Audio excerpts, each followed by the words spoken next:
In this video, I show you how to make this paper bead cuff bracelet. For this project, I used dark gold paper from my local hobby store, 2 thin metal bangles, 20 gauge wire and white glue. So take both bangles, make a cut in them. Next, make small loops on both ends of both bangles with your needle nose pliers.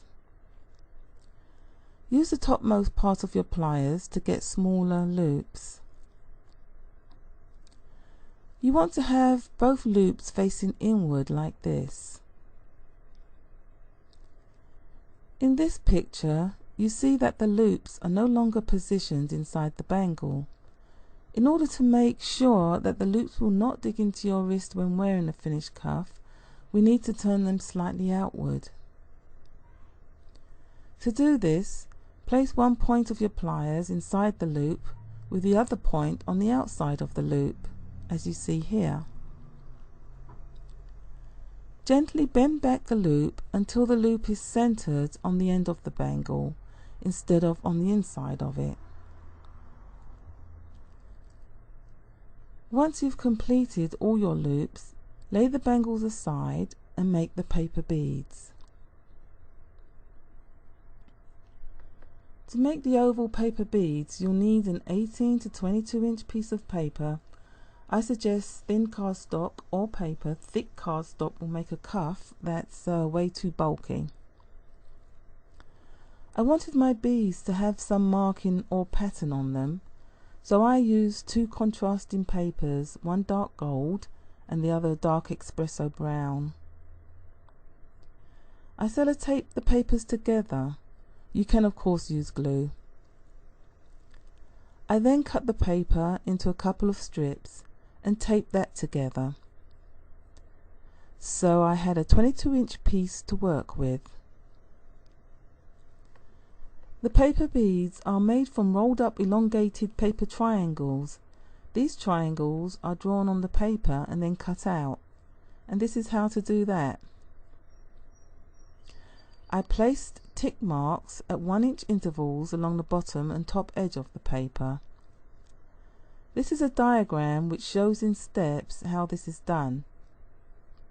So once you've made your 1 inch tick marks along the bottom and top of your paper, starting at 0 in the left bottom corner, draw a line to the 1 inch mark at the top.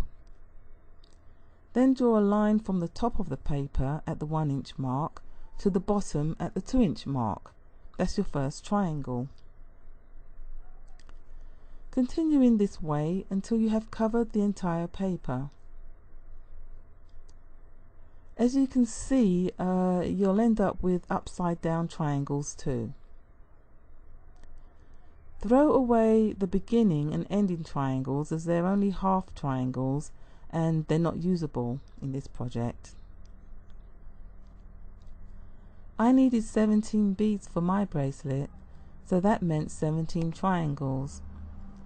You may find that you need more or less than I did, depending on the thickness of your paper. So cut out your triangles with scissors or an X-Acto knife. Okay, so this is the first triangle. Continue to cut out the rest of the triangles. Once you've done that, take a toothpick, place it at the base of the paper triangle and begin to roll up the triangle. Do not add any glue at this point. You don't want to get glue on the toothpick. After a couple of rolls, dab a little glue and continue to roll. Then dab some more glue at the halfway point and continue to roll. Dab glue on the entire last 3 inches of the triangle. Don't over glue or glue will squeeze out as you roll, and you don't want that to happen. When the triangle is completely rolled up, you will have an oval shaped paper bead. Now this is how I assembled the bracelet together. Feed some wire through the first bead. hook one end of the wire over one of the bangles and wrap the wire once around the base of the bead. You can see here where the wire has been folded over the bangle and wrapped once around the base of one end of the bead. This graphic demonstrates how that's done. Add the other bangle and attach it to the other end of the bead using the same technique to fix it in place. This shows how the wire is looped once over the bangle, then wrapped once around the base of the bead. The leftover wire has been snipped off. You will find that the cuff bracelet is not stable at this time, and you'll be able to manipulate the first couple of beads into position at the beginning of the parallel bangles.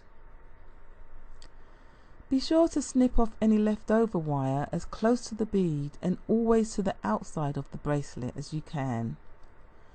Press any remaining bits flat into the wrapped neck with your pliers.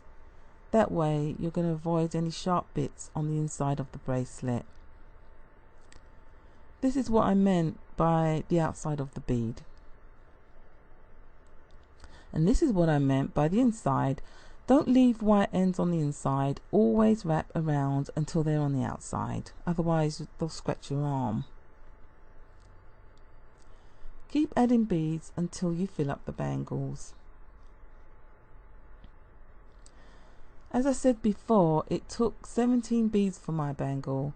The number of beads you need may be different due to differences in the weight of paper or cardstock that you choose to use. Thinner paper will give you thin beads unless you make your triangles longer, and thicker paper will give you fatter beads. But I tried to use only thin cardstock or just use paper.